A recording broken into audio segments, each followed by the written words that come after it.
I'm Mr. Ramsey, saving Western civilization, one student at a time.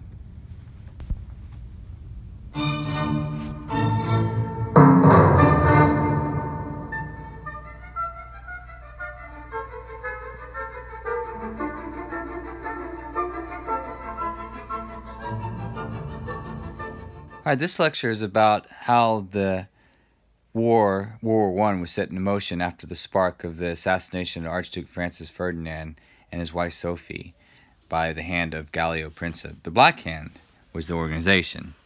Gallo Princip was the man that was responsible for shooting them. Anyway, so last time, if you remember, AustriaHungary gave an ultimatum to Serbia. Okay? Now, what's important about all this is we need to know the alliances. Okay?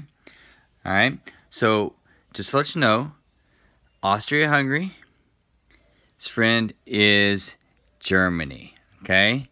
And also, it's supposedly supposed to be Italy, okay? And that is the Triple Alliance, right? And so they're supposed to help each other if they go to war, okay?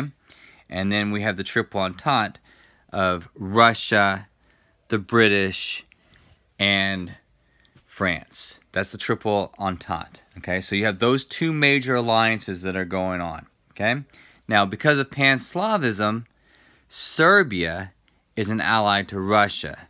So what I like to say is this is how the dominoes start to fall. Okay, because Austria-Hungary gives an ultimatum to Serbia. Okay, Serbia does not comply with that ultimatum. Okay. So, the Archduke Francis Ferdinand of Austria was assassinated by Serbian nationalist Gallo Princip, okay? Austria-Hungary gives an ultimatum to Serbia, okay? And Serbia does not comply, okay? And Serbia turns to their friend Russia, okay? Under Tsar Nicholas II, okay?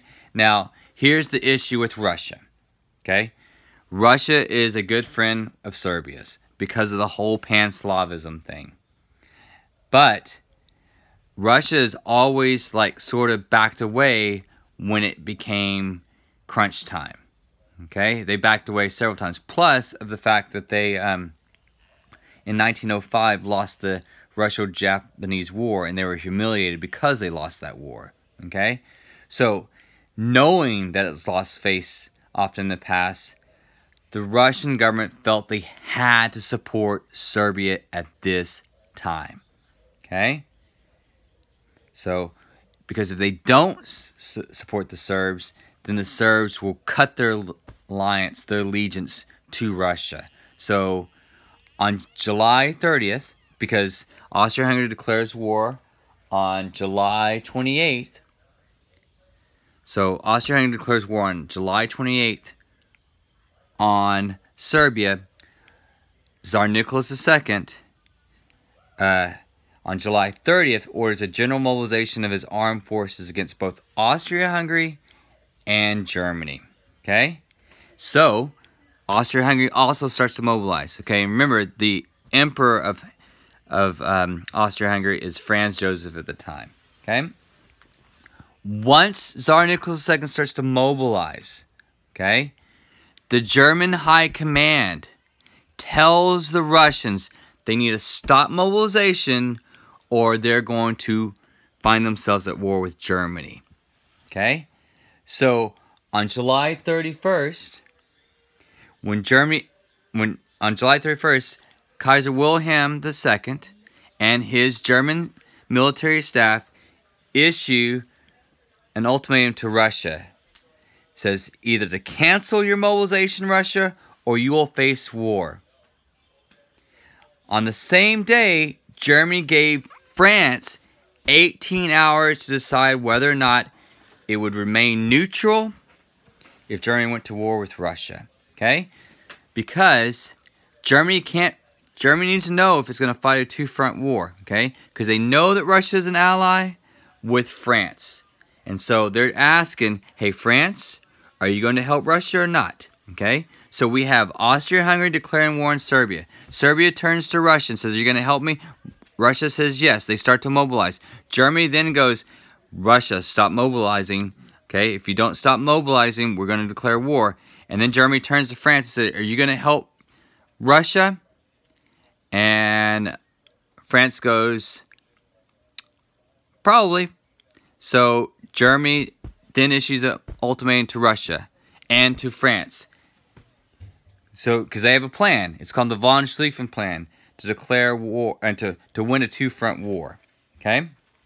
So on July 31st, Germany issues Russian ultimatum, and then on the same day, Germany gave France 18 hours to decide whether or not it would remain neutral.